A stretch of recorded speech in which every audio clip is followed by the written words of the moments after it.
অনেক মহিলারা বলে সকালে ঘর ঝাড়ু দেওয়া ছাড়া ও রাত্রে ঘর থেকে কাউকে কিছু দেওয়া যাবে না।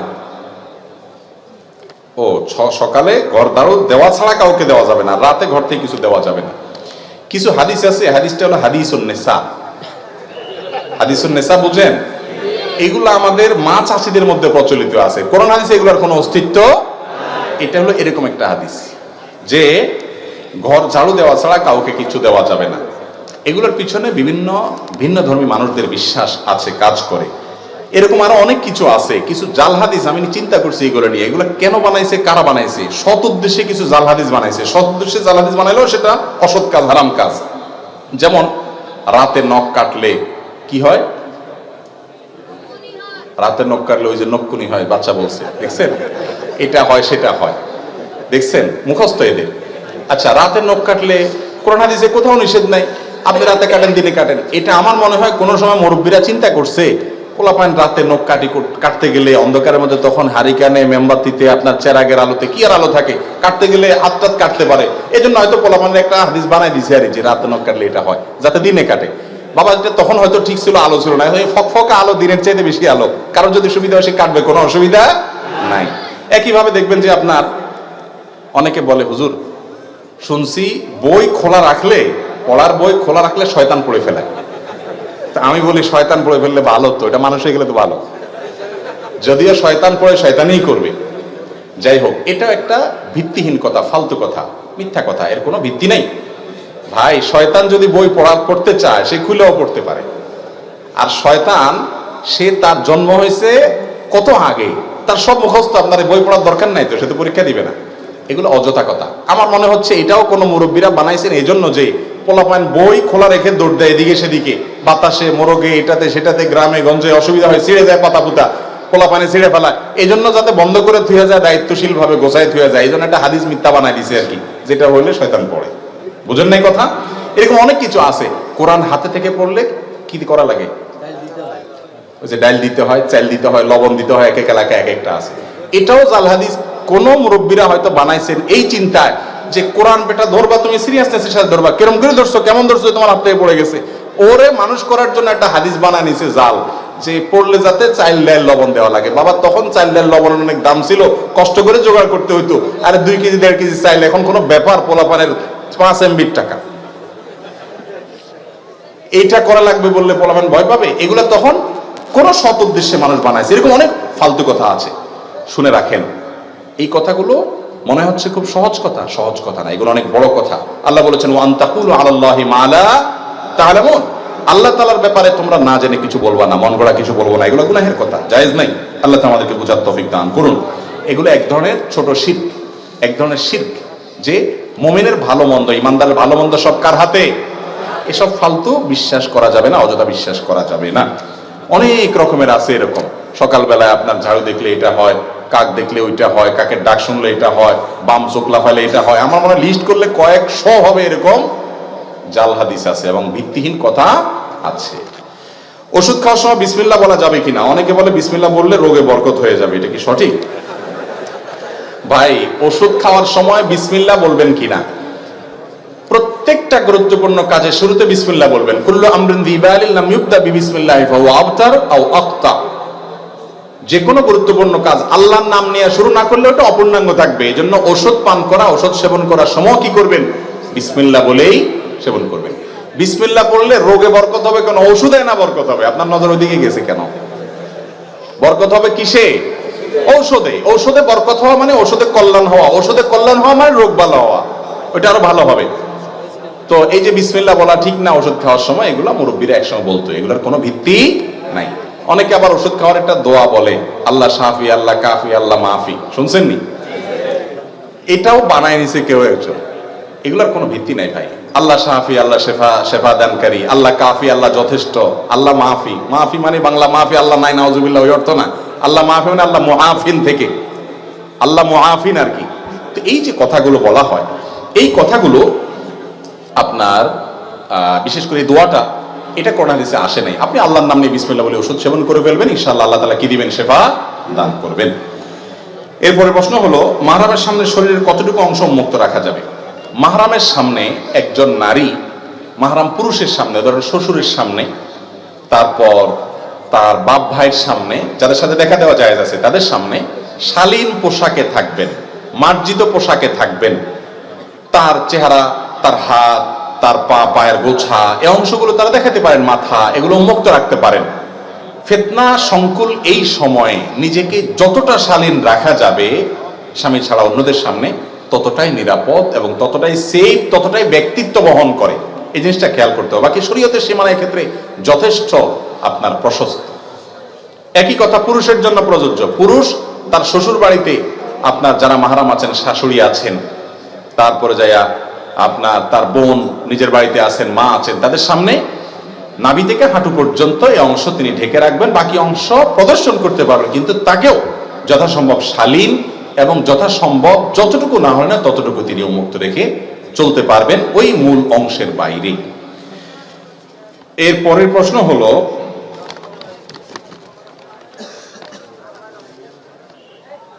কারোর সাথে স্ত্রীর কথা ধরে মাতা পিতা ভাই বোনের সাথে সম্পর্ক ছিন্ন করা যাবে কিনা? কি বলেন, যাবে? এটা যে যাবে না এটা আমরা সবাই জানি, এটা তো প্রশ্ন করার ইস্যু না, কিন্তু এটা আমাদের সমাজে অনেক বড় ইস্যু হয়ে গেছে যে বইয়ের কথা শুনে মা বাবার সাথে সম্পর্ক ছিন্ন করে, আবার মা বাবার কথা শুনে অনেকে বইয়ের উপর অবিচার করে। আছে না? নেই? এই দুইটার কোনোটাই করা যাবে না, বরং সবার সাথে কথা ব্যালেন্স করে চলতে হবে, প্রত্যেকের যার যার হক আদায় করতে হবে। কারোর সাথে রাগ করে নিজের জন্য কোনো কিছুকে হারাম করে নিলে এর প্রতিকার কি?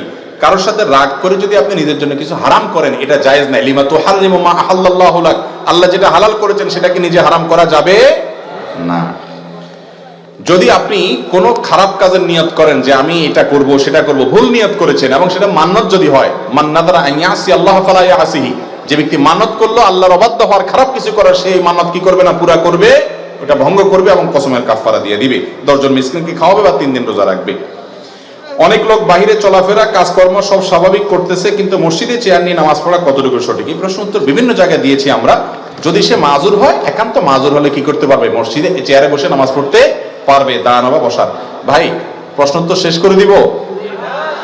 তাহলে কেউ ঢুকতেছেন, কেউ উঠতেছেন, ব্যাপার কি রে ভাই? জি। এরপর প্রশ্ন হলো, কোন কারণে একটা রোজা মিস হলে কয়টা রোজা রাখতে হবে? একটা রোজা মিস হলে রোজা রাখতে হবে কয়টা ভাই? একটাই। যদি আপনার অসুস্থতার কারণে হয় তাহলে তো আল্লাহ তাআলা মাফ করবেন, আর ইচ্ছাকৃত যদি না রেখে থাকেন আল্লাহর কাছে মাফ চাবেন, তওবা করবেন। আর কাজা হিসাবে কয়টা রাখতে হবে? একটার জন্য একটাই রাখতে হবে। আর এরপরে প্রশ্ন হলো, রাসূল সাল্লাল্লাহু আলাইহি সাল্লাম ছাড়া কোনো পীর বা ব্যক্তির নামে দরুদ পড়া যাবে কিনা? যেমন কোন কোন দরবারে বিভিন্ন পীরের নামে দরুদ আছে, আসসালাতু ওয়াসসালামু আলাইকা অমুক বলি। ভাই দুরুদের ক্ষেত্রে সারা বিশ্বের সমস্ত উলামা ইকরামে একমত, রাসূল করিম সাল্লাল্লাহু আলাইহি সাল্লাম ছাড়া অন্য কারোর জন্য সালাত সালাম এই সালাত শব্দ ব্যবহার করে দুরুদের যে ফরম্যাট, ওই ফরম্যাটে স্বতন্ত্র দুরুদ পাঠ করা যাবে না। এটা মাকরুহ, অপছন্দনীয়, এবং এটা দোয়া এবং সৎ উদ্দেশ্যে করলেও ভালো না। বরং কি করতে হবে? নবী করিম সাল্লাল্লাহু আলাইহি সাল্লামের সাথে দুরুদের অন্যদের নাম যুক্ত করে, যে তার প্রতি এবং তার পরিবারের প্রতি, অন্য মুসলমানদের প্রতি, অমুকের প্রতি অন্যদেরকে যুক্ত করা যাবে। এটা রাসূল আকরাম সাল্লাল্লাহু আলাইহি সাল্লামের শানের দিকে তাকিয়ে। এরপরে লম্বা অনেক প্রশ্ন, একটা প্রশ্ন নিচ্ছে এখান থেকে। মৃত ব্যক্তির পাশে কোরআন তেলাওয়াত এবং 4 দিন 40 করার বিধান কি? 40 বিধান শেষ হয়ে গেছে। মৃত ব্যক্তির সামনে কোরআন তেলাওয়াত, ভাই কোরআন তেলাওয়াত করতে হবে জীবিত ব্যক্তির সামনে, তাকে শোনানোর জন্য। যিনি মারা গেছেন তার সামনে তেলাওয়াত করলে তিনি শুনতে পাবেন। ওমা আনতা বিমুসমিইন মান ফিল কুবুর। আপনি মৃত ব্যক্তিকে যেহেতু শোনাতে পারবেন না, তাহলে এবার তার সামনে কোরআন তেলাওয়াত করার কোনো ফজিলত নাই। মৃত ব্যক্তি কেউ মারা গেলে তার চারপাশে, লাশের চারপাশে ঘিরে মানুষ কোরআন তেলাওয়াত করে, অনেক সময় হুজুর ভাড়া করে আনে কোরআন তেলাওয়াত করা হয়, এগুলো ইসলামের নির্দেশ না। আপনি নিজে তোর কোরআন তেলাওয়াত করেন, করার পরে এর সওয়াব মৃত ব্যক্তির জন্য আপনি সাদাকা দিতে, হাদিয়া দিতে পারেন কিনা, বকশিশ দিতে পারেন কিনা, অনেক উলামা ইকরাম বলেছেন পারে, এবং এর সপক্ষে অনেক দলিল আছে, অনেক লম্বা চড়া আলোচনা আছে। কিন্তু মৃত ব্যক্তিকে কোরআন শোনানো বা তার লাশকে ঘিরে কোরআন তেলাওয়াত করা, এটা মৃত ব্যক্তিকে বিদায়ের কোনো আমল না। অনেক মানুষ আছে টাকা হাওলাত দিতে চায় না, কিন্তু সুদে লাগায়, সুদের গুনাহ আযাব সম্পর্কে বলেন। আবার কেউ কেউ আছে হাওলাত নিলে ওই টাকা সহজে দিতে চায় না। খুব গুরুত্বপূর্ণ প্রশ্ন। দেখেন, হাওলাত দেওয়া এটা একটা বড় ধরনের ইবাদত এবং সওয়াবের কাজ, এটা আমরা ভুলে গেছি। আমরা এখন এত স্বার্থপর হয়েছি যে ধার দেব, কি লাভ আমার, লাভ ছাড়া ধার দেই না। লাভ নিয়ে ধার দেওয়া এটা হলো সুদ।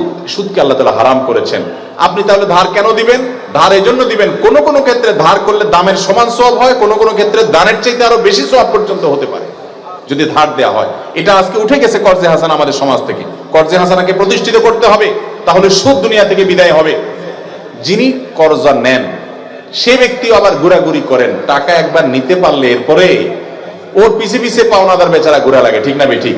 মনে হয় যে ভিক্ষা চাইতেছে, এরকম একটা অবস্থা। নবী করিম সাল্লাল্লাহু আলাইহি ওয়াসাল্লাম বলেছেন, তোমাদের মধ্যে সবচেয়ে ভালো মানুষ সে যেই ব্যক্তি লোন পরিশোধ দেনা পরিশোধের মধ্যে ভালো মানুষের পরিচয় দেয়, টাইম মতো পরিশোধ করে। চেষ্টা করবো তো ইনশাআল্লাহ। লোন নিতে হবে, কাউকে হাওলাত দিয়েছেন, দেয় না দেয় ভয় আছে, শরীয়ত বন্ধকের সিস্টেম রাখছে, কিছু বন্ধক রাখেন, ওই সমমূল্যের জিনিস রাখেন, যদি সে গড়িমসি করে ওইটা বিক্রি করে টাকা উঠাইতে পারবেন, তাহলে তো সমাধান হয়ে গেল। এই জন্য হাওলাত দেওয়ার সিস্টেমে আমাদেরকে আসতে হবে। এটা দুনিয়া থেকে বিদায় হয়ে যাওয়া একটা ইবাদত। ভালো মানুষরাও আজকাল হাওলাত দেয় না, কারণ স্বার্থ ছাড়া কিছুই করে না। আল্লাহ তাআলা আমাদেরকে বোঝার তৌফিক দান করুন।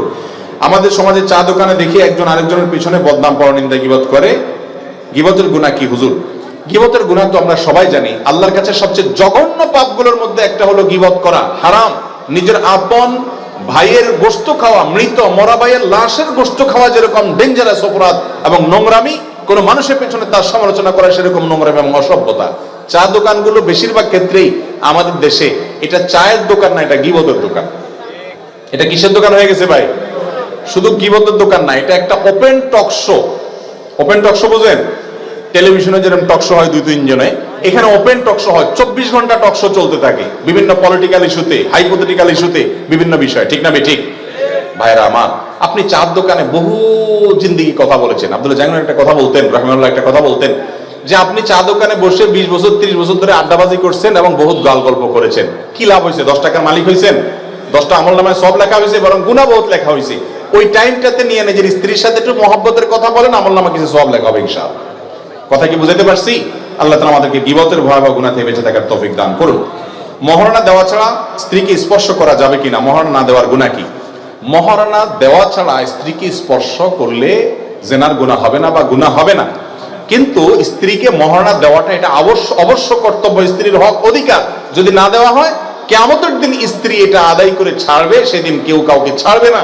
এই জন্য মানুষের কাছে, দেনাদারের কাছে, পাওনাদারের কাছে যেরকম আপনি দেনা থাকেন, স্ত্রীর কাছে আপনার দেনা হলো মহরের টাকা। মহর এই পরিমাণ ধরবেন যেটা দিতে পারবেন। 10 লাখ টাকা ধরবেন, 10 টাকা আপনি বেচা যান না, এই মহর ধরা ঠিক না। যতটুকু ধরবেন ততটুকু কি করতে হবে? দিতে হবে।